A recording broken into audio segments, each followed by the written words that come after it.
Hello, how are you?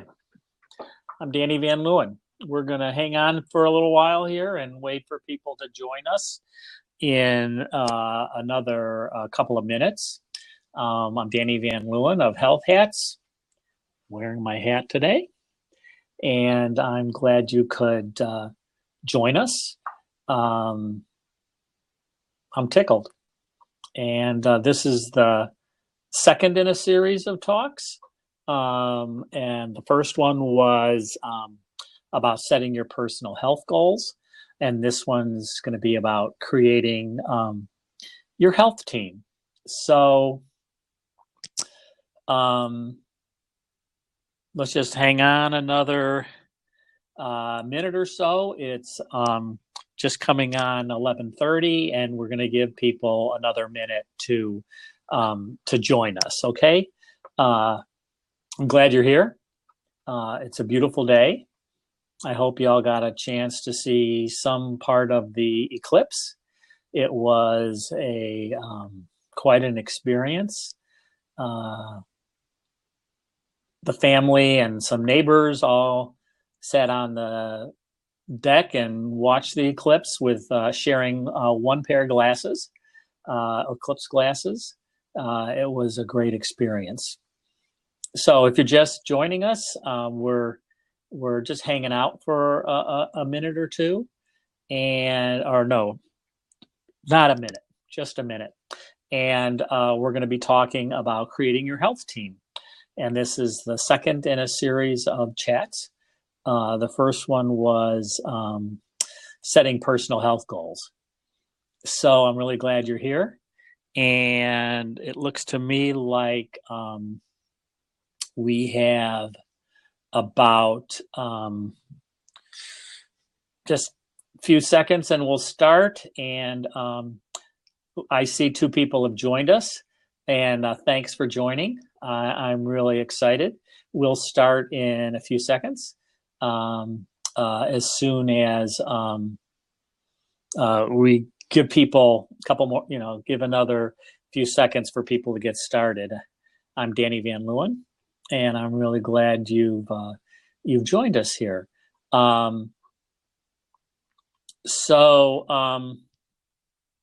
Okay, I think I'm going to go ahead and get started. So, welcome. My name is Danny Van Leeuwen, and I'm known as Health Hats. I can be found at www.health-hats.com, and I'm a blogger. And today's talk is about creating your health team. And the first talk was about setting personal goals.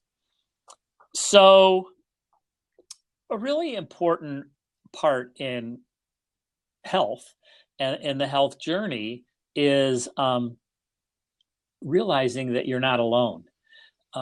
Powerful words, I'm not alone.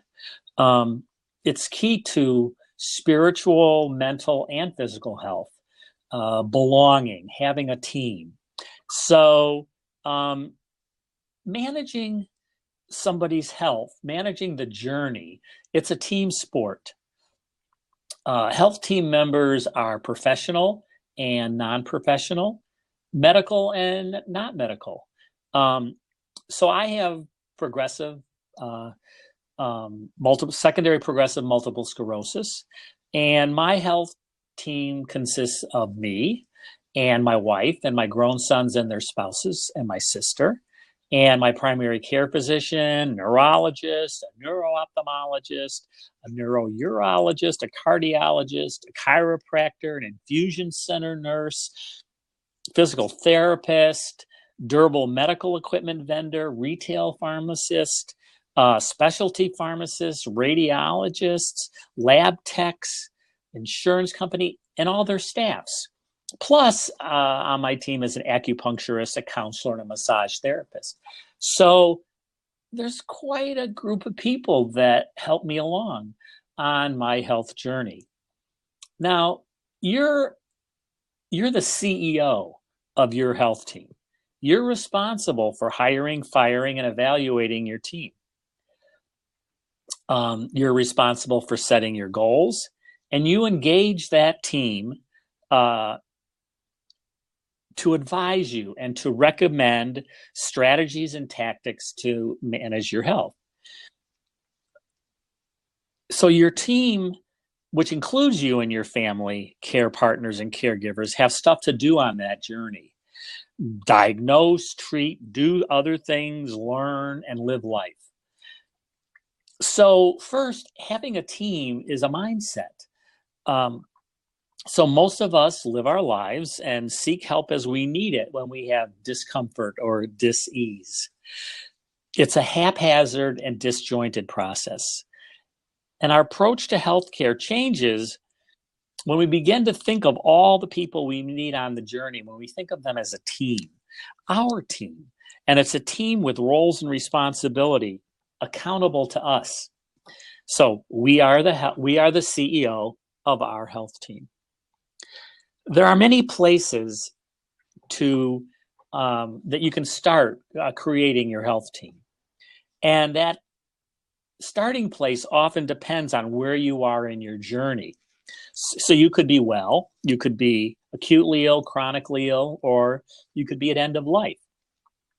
And your symptoms, if you have any, could be stable. I can live with them. Or they could be seriously annoying or disabling.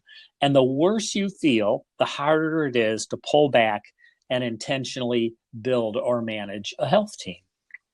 So one place to start in creating a health plan is to select and enlist a care partner. So a care partner is someone who's going to help you navigate the journey. She or he commits to being your wingman, your wing person. Being sick is tough. It's a tough time to be assertive and proactive, and you need help. So my wife is my care partner. So I first embraced the role of care partner many years ago when my oldest son was training to work in development aid in the bush of Zimbabwe. And when he was training with his team, he invited me to come talk to his team about health. And at the time, I was a nurse and a paramedic. And I gave him the wrap of, just sort of basic health stuff. Wash your hands when you can, pay attention to the quality of the water you drink, and keep it zipped. But I also had them choose a care partner then and there. If you get sick, I said, that partner commits to hanging with you until you get definitive treatment. Now, these were the pre-internet days. And when my son went to Zimbabwe, we got a letter from him monthly. And then 3 months went without a letter. And my wife and I were starting to worry.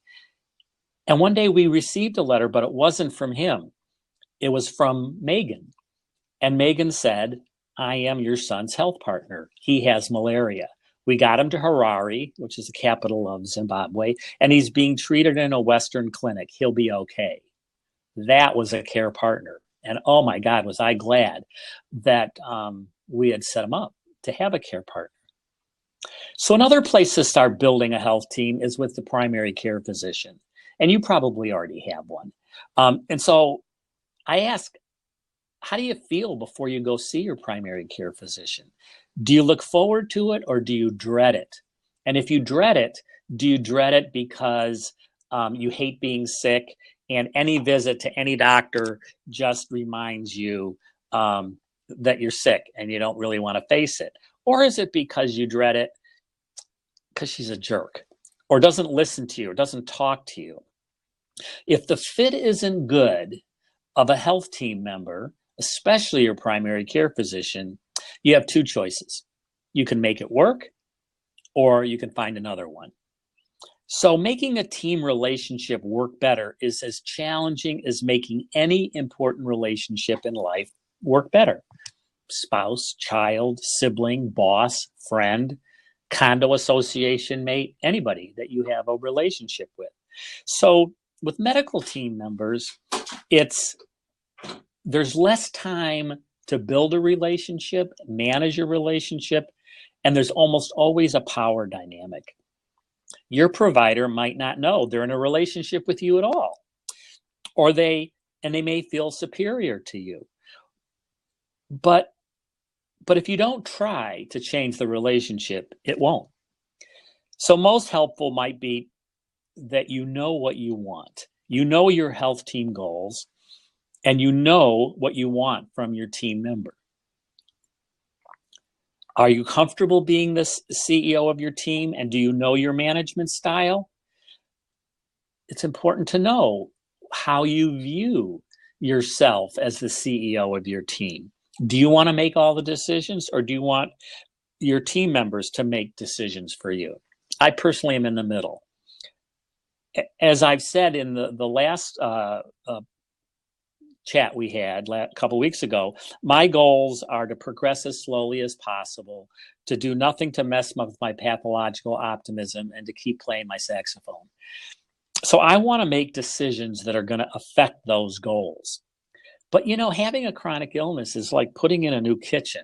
There's way too many decisions. And I don't want to make all those decisions. And when I trust my team, I just as soon have them make most of the treatment decisions. So what if you decide you need to make a change with your PCP or any team member? How do you do it? Well, you could interview potential team members. So for me, when my first neurologist moved away, I was crushed. I had a great relationship with him. And I interviewed 3 neurologists before I settled on one. The first neurologist I interviewed, I made a regular appointment.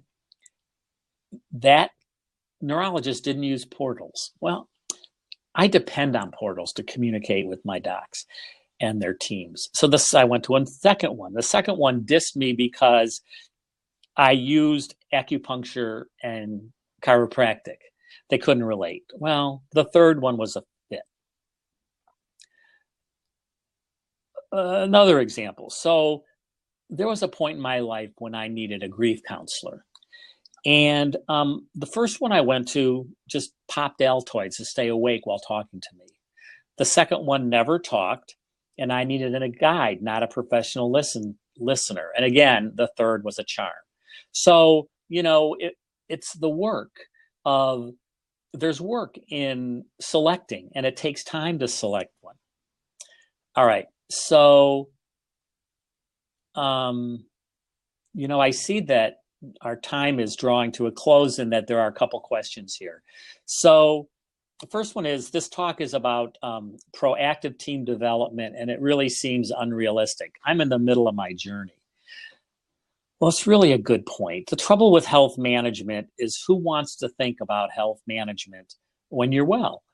We tend to think about it when we're sick and it's going poorly, but we're more able to when we feel better, and do it with someone so it continue when you're feeling poorly.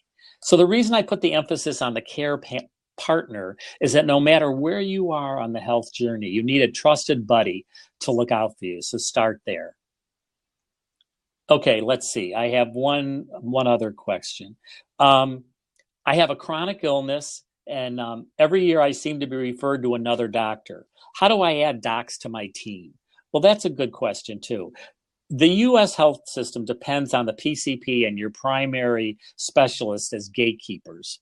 So my PCP and neurologist know me and my engaged, aggressive style of health, and they refer me to a specialist that fits that style, and that's why I put so much energy, my team management energy, into those docs and my care partner. So I see that we have some other topics here: managing team members with whom we have poor relationships, managing non-professional team members like family. And so I'll work on these as presentations. And I'm out of town in 2 weeks from today. So our next video cast is going to be on Wednesday, September 6th at 10 in the morning Eastern time. And the topic will be planning care.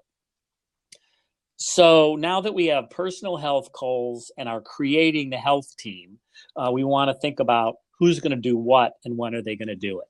That's planning care. So thanks for watching. I'm Danny Van Leeuwen at www.healthhats.com.